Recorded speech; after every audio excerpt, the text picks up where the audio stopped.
বন্ধু, ডাব চুরে গেলে তো আমি তো প্রতিদিন গাছের চুরি, আমি আর ওই গাছের চোরা পানবো না, এখন তুই চড়বো। আমি তো গাছের চড়ে পারি না, আমি কিভাবে গাছের চড়বো? ইন্টারনেট থেকে আমি নতুন কায়দায় ডাবে গাছে ওঠা শিখছি, তোকে শিখাবো চ।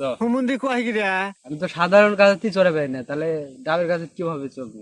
তোকে আমি এমনি একটা সাধারণ গাছের চড়া শিখাই, তুই চ। তাহলে চ যা দেখি ওটা পারি নাকি। বন্ধু, আজ এই গাছের চড়া শিখাবো তোকে। এই গাছ কিভাবে উঠবো নি? তুই আগে পাথা মারলে, তাহলে আমি শিখেছি। এত বড় গাছ কেমনে উঠবো নি? তুই উঠে আহ! আহ!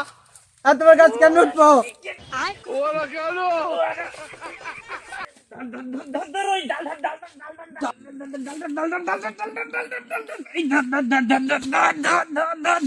আমি তো বন্ধু হাতে রাখতে রে, আমি আর হাতে কিছু একটা ব্যবস্থা কর, কিছু একটা ব্যবস্থা কর। দাঁড়া, একটু আসি।